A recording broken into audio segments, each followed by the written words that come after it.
Welcome to The Rubber Meets the Road Economics, the podcast where we explore the driving forces behind today's economy and their real-world implications.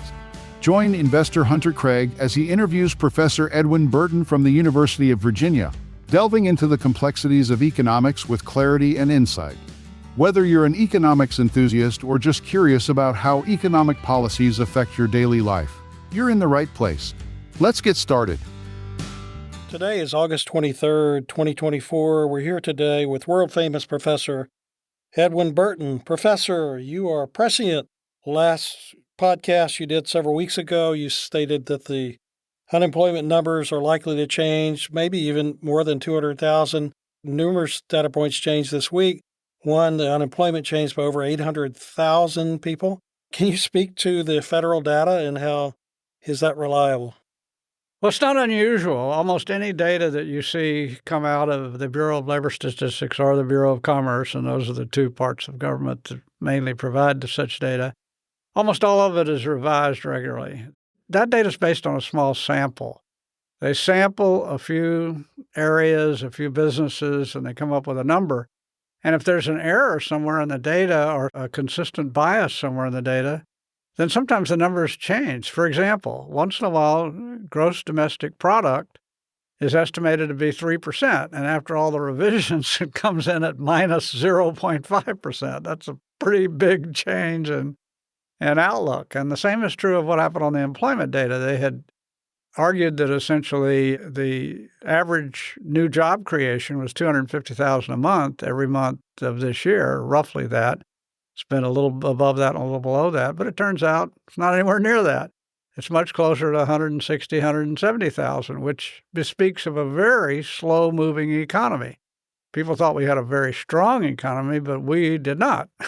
In retrospect, as we look back, the economy has been mediocre in 2024, not booming away. It's been quite mediocre. It hasn't collapsed, it hasn't hit a negative number yet, but my guess is it will soon enough. How does the Federal Reserve measure inflation, and are there other ways? Is there a correct way to measure inflation? Well, the Federal Reserve doesn't actually measure inflation. What they do is they look at various other people's measure and pick the one they like. And the one they've chosen is something called the Personal Consumption Expenditure Measure. That's the so-called PCE. And they like that one because they think that reflects what the average consumer is spending his money on. But as you know, different consumers spend different parts of their budget on different things. If you're a low-income consumer, you're spending all of your income on rent, food, and transportation. But if you're a middle-income consumer, you're spending most of your income there, but some on mortgages, some on other items. And if you're wealthy, you don't spend hardly any of your income on any of that. So it depends on who the consumer is, how you measure it. But once you measure inflation, all the different measures over time do move together. Some move a little faster. One might be up 6% this year, and the other one's up 5%. But if the one that's up 6% next year is down to 3%, then you can be sure that whatever the other measure will be down around 2% or something like that. So they tend to all move together. The Fed picks the one it wants. I notice Wall Street firms pick the ones they want. And the average consumer, what does he do? He stares at food and energy and mortgage rates and is aghast at it all. So there is no perfect measure of inflation. What you're measuring is the decline in the purchasing power of a dollar bill. So if you hold a dollar bill in your hand and you think, what is this going to buy me a year from now? The inflation tells you what the percentage fall in whatever that basket is. And over time, as the price level goes up, a dollar bill buys less and less. If you had a dollar 200 years ago, you could probably buy a house with it. But you can't buy much at all with a dollar today. I think back when I was a child hunting around for nickels to put in the Coke machine so I could get out a Coca-Cola. Gone are those days. The late, great Charlie Munger stated that inflation crushed all other empires, including the Roman Empire. He said it is the U.S.'s greatest threat apart from nuclear war. Can you expand on? Well, it doesn't really mean inflation crushed empires. That's like saying the rifle is what caused wars. Inflation is not the cause of economic disaster. It's how you get inflation that is the cause of economic disaster. And this most recent episode is a great example. 2 straight administrations decided they wanted to spend a total of what amounted to $11 trillion, but they didn't want to raise taxes and they didn't want interest rates to go up. So what they did was they went to the central bank, and the central bank bought $7.5 trillion of that debt. $11 trillion worth of debt. The central bank, the Federal Reserve, stepped in and bought it. That's what caused the inflation. Now, what's troublesome is that you're using up society's resources without borrowing, taxing, or anything else. So how does it get paid for? Inflation pays for it. All that inflation is the tax that people unwittingly paid. And if you just keep buying everything with cash, inflation will eat your economy away. But it's not the inflation. If you use all the money that you created and just gave it back to people, it wouldn't matter. It's not the inflation. Inflation, if you just give all the people equivalent money, that's fine. It's that they spent it. And most of what was spent during the pandemic and afterwards was, to be honest, a good part of it was wasted, maybe the majority of it. Those are resources you don't get back. And that's the problem. Inflation is a nice, handy tool for the government to spend money when it doesn't want to tax or borrow, and it doesn't want to really tell people what the true cost of spending that money is. So you print a lot of money and you pretend like there's not going to be any inflation. And then later when the bill comes and inflation hits the public, then you say, oh, there were supply side constraints, or, oh, there was a war in country XYZ. You come up with some temporary excuse. We saw it in the 70s. In the 70s, the government went on the same kind of spree.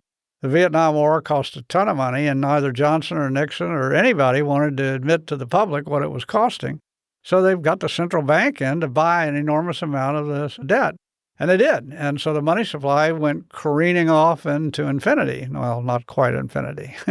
It went from 2% a year to 14% a year. That's quite a jump. And inflation went right with it. And so you had a period where inflation just roared. And all the usual theories about what caused inflation have no relevance to the 70s. The economy was not super strong. It was super weak. And by the time you got to 1981, you had the highest unemployment since the Great Depression, hit 11%. So inflation wasn't caused by the economy being out of control or price gougers or supply shortages or any of that. It's caused by excessive money creation by the central bank. That's what caused the 70s, and you can just look at the data. That's what caused the most recent bout. And so government ends up spending money, not telling the citizens that they needed to pay taxes, not telling the citizens that interest rates are going to go up because we're going to sell debt. No, we've got an easier way. We're going to print money, and guess what? When we print all this money, there'll be no side effects, no inflation, no nothing. This is easy. That's why I've said over and over again, we only tax people $6 trillion a year, and in a year and a half, we printed $7.5 trillion worth of money to buy government debt. That's what we did in America. Why don't we just do that every year? If that works, if people are right that money creation doesn't cause inflation, which is, to be honest, what most economists today believe and almost all politicians believe, if that really works, I don't know why we tax anybody. I mean, $6 trillion, let's just print it and get rid of the personal income tax and the corporate income tax. Let's take them all to zero. Isn't that easier? Heck, I don't even think we need to go to work, Hunter. Why don't we just all stay home? The government can distribute a printing press. When we need money, we'll just print it and go out and spend it. I mean, that's the kind of silly world that much of modern macroeconomics believes in. It's not just the sort of fringe groups like modern monetary theorists. It's the in crowd, the Alan Blinders of the world and the Joe Stiglitzes of the world and Janet Yellens of the world. Janet Yellen was very explicit in the first few months of the Biden administration. We can go big because interest rates are zero and they'll stay there. Well, that was not a very good prediction, turned out, and it was a silly prediction. Who believes that you could spend $7.5 trillion? The total money supply before they started was $14.5 trillion. And in 16 months, they increased it by 50%. You think the value of money is going to stay where it was? Other products couldn't even be produced. It was against the law to produce most products in America during that period. And yet, one product, the money supply, was up 50%. Naturally, its value is going to fall, and that's what we mean by inflation. Charlie Munger said the safe assumption if you're an investor is the U.S. currency is going to zero. Warren Buffett recently said that the U.S. dollar is going to be worth less in the next 5, 10, and 15 years. Not worthless, but worth less. So if that is the case, do you want to be in dollar-denominated assets, or where should you invest in a time period of declining valuation of the U.S. dollar and inflation? Well, let me mention a side issue on this before I answer your question directly. We've, for the last 30 or 40 years, run a balance of payments deficit, meaning we buy things, for example, from China or Japan, and they don't buy much from us, and people moan and groan about that. But if you think about that for a minute, what's really happening? They're getting dollars because that's where we're buying things, and they're not selling anything to us, so those dollars pile up. So all of a sudden, Japan and China have a lot of dollars. So what do they do with them? Well, we know they buy treasury bills and treasury notes and bonds. We know that. But they also buy American companies. It used to be that the New York Stock Exchange was owned by American citizens. That's not true anymore. Foreigners own a good part of the country because what they're doing is they're taking the dollars that represent the difference in the balance of payments deficit, and they're buying things. They're buying stocks, they're buying buildings, they're buying homes, they're buying golf courses.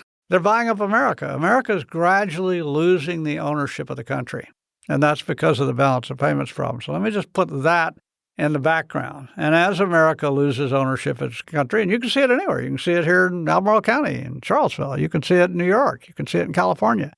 More and more assets in America are owned by non-Americans, and it's because of our tremendous consumption patterns. Americans don't save. And so the rest of the world does the saving for us. We invest a lot, but we don't save, and we haven't saved for quite a long time. And what changed this, you might be curious, well, why don't we save? Historically, Americans saved 9 to 10% of their income. But in the mid-'70s, Richard Nixon made a deal with the Senate Democrats, and the deal was, let's increase Social Security and let's increase Medicare dramatically, and they did. Social Security was never intended as a retirement system. Go back and read the debate on it in the 30s.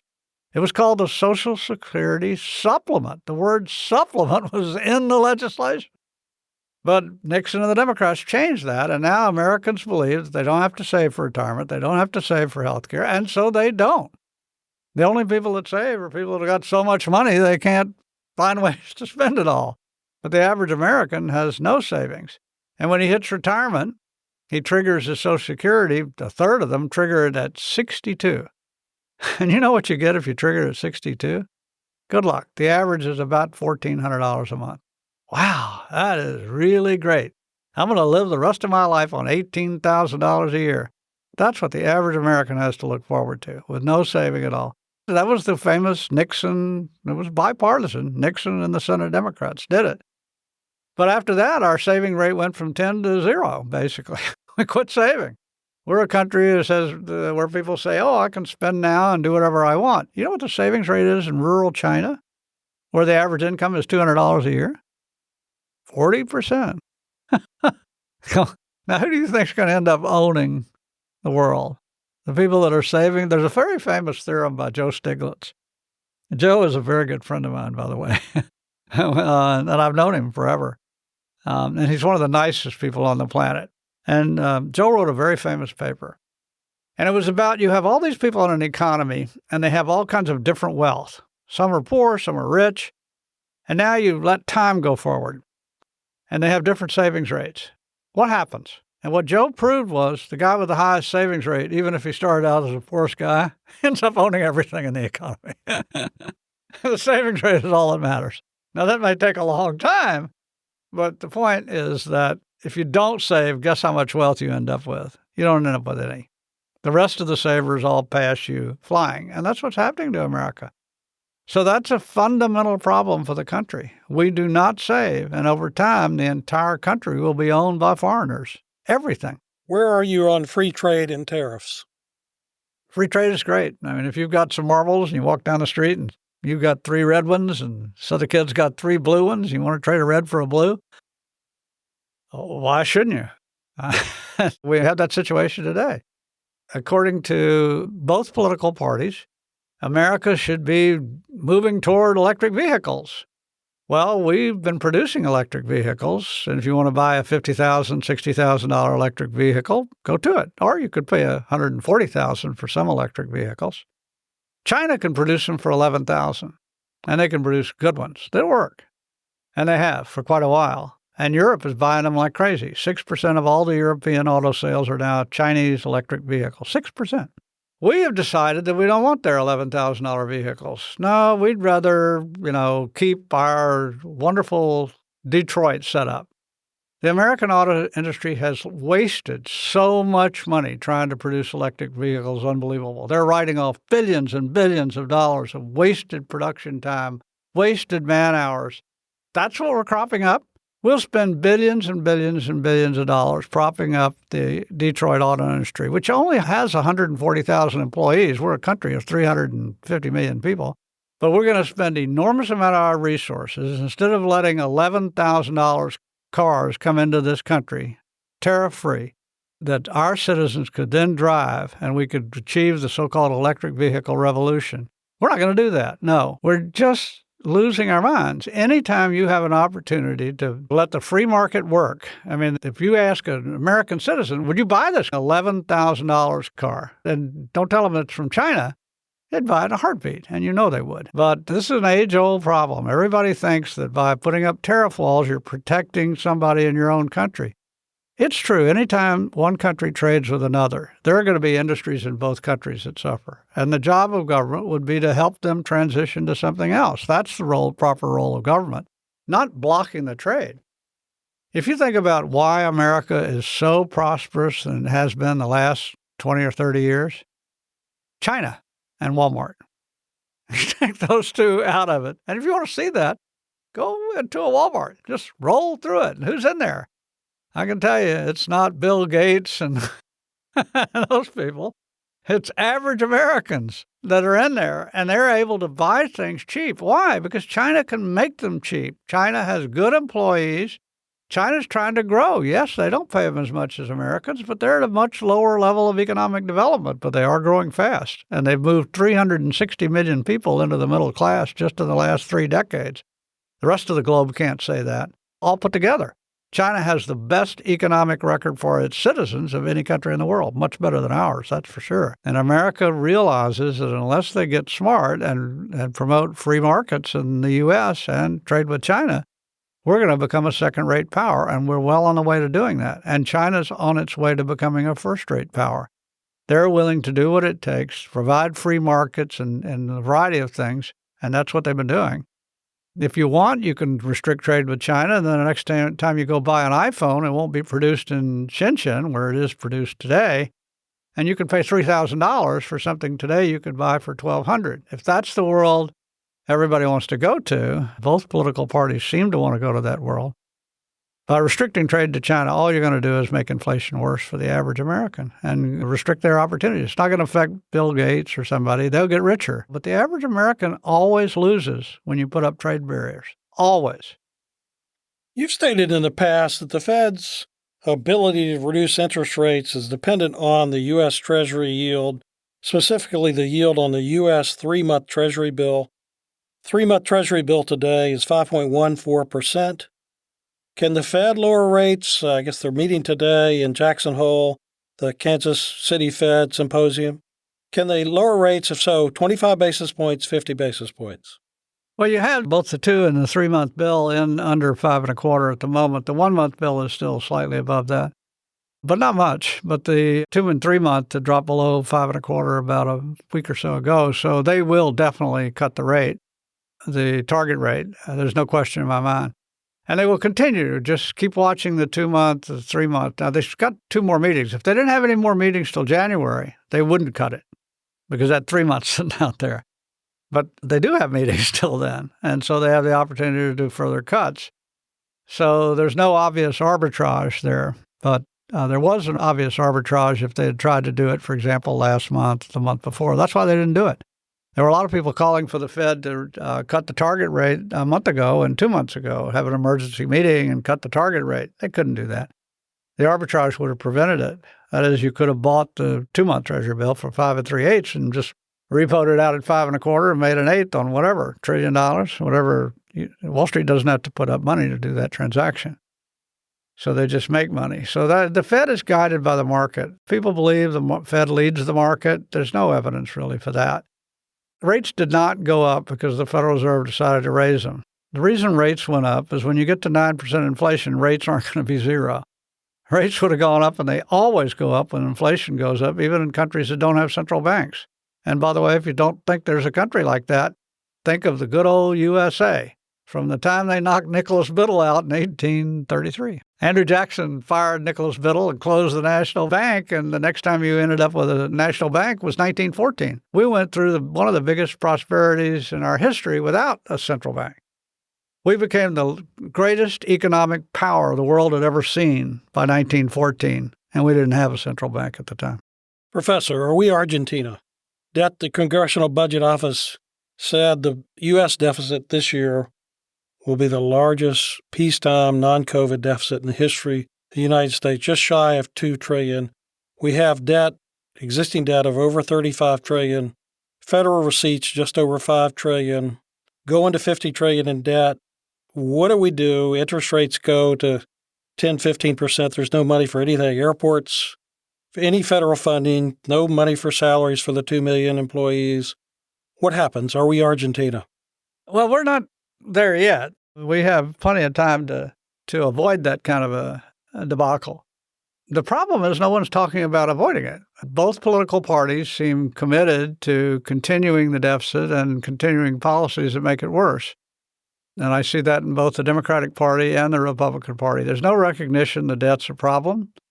People have their agenda and things they want to do, but you don't see in either platform any serious effort to reduce spending or deal with the budget deficits in any fashion at all. And so you're getting pretty close to the time where if you take Social Security, Medicare, Medicaid, and interest payments on the debt, there's nothing left for anything else. And we'll have to fold up the Pentagon and get rid of the Department of Education and Labor and everything else. We won't have the money to do any of that. And it gets worse and worse. Just put 50 million as a national debt number, and suppose we are looking at 8% interest rates. And that's, I don't know how you fund anything when you get to that stage. We're not far from it, but we're not there yet. And I'm hopeful that the solution is both parties sit down and play a game where they say we can spend this amount, you get these dollars, and I'll take these dollars. And somehow they come to an understanding that they can only spend so much money. And that number at the national level is probably about 21% of gross domestic product. That's probably the number that if you start going above that in any serious way. And what's GDP, annual GDP for U.S.? It's right around 30 trillion, slightly under, depending on how you treat the price level. You have to always adjust it for the price level. So maximum would be roughly 20% of 30 trillion, 6 trillion, 5 to 6 trillion. Well, I think if you get that far, you're running 6 to 7% of a deficit. The spending right now is running about 25, 26%, somewhere in there, which is unheard of. We've never had percentages like that. The historical percentage of spending has been right at 19 or 20%, somewhere in that area. Historically, federal spending, remember, I'm leaving out state and local spending, by the way. So that's another sizable chunk that's out there. But the federal spending, which has really been the biggest problem, state and local governments are in trouble because of their retirement systems, but they're not otherwise generally in trouble. There are notable exceptions, New York, Chicago, San Francisco, California generally. But most places like Virginia is in pretty good shape, except its retirement system has a big unfunded liability. And most states do have very big unfunded liabilities, some of which they're admitting, others in which they're pretending. But the federal government is the biggest problem because that's where you have these entitlement programs that are just going to get bigger and bigger and bigger. And if you look at the demographics, people aren't getting younger, they're getting older. This is a graying society.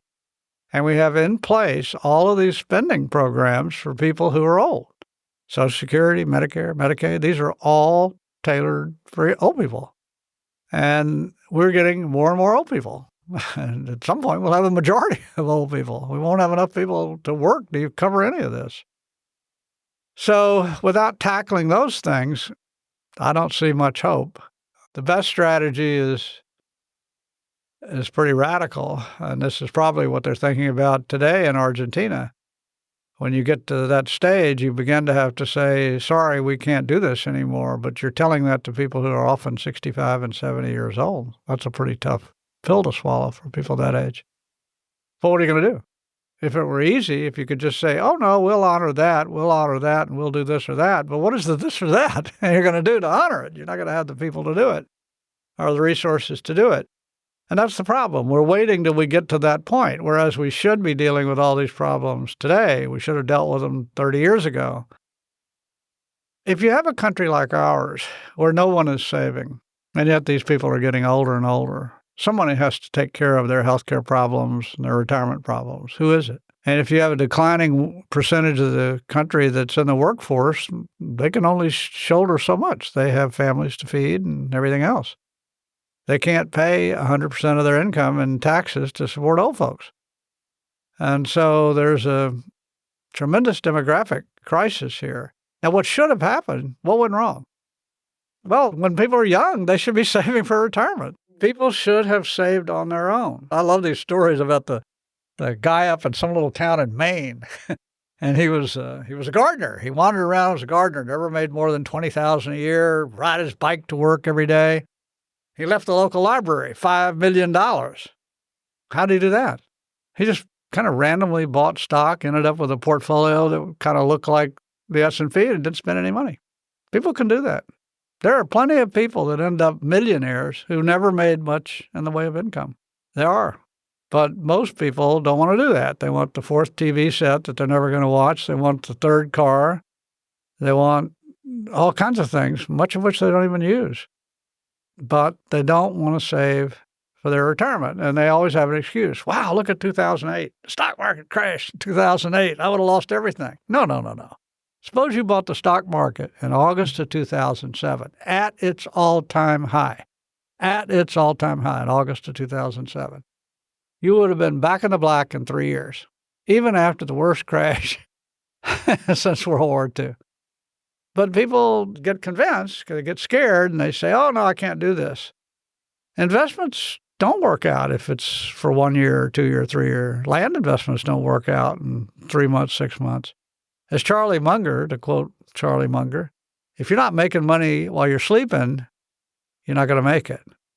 And the way you make money while you're sleeping is you buy assets and you hold them forever. You hold them for 20 years and 30 years. You don't worry about where they are, whether they're land, oil, stock. I don't care what they are. Just leave them alone. And they do very well, but people don't save enough. We need to talk about this every week. Thank you, Professor. Thank you. Thank you, Hunter. Thank you for joining us for the Rubber Meets the Road Economics podcast. If you enjoyed the discussion, remember to subscribe and stay updated with future episodes. Join us soon for more conversations about modern economics on the Rubber Meets the Road Economics podcast.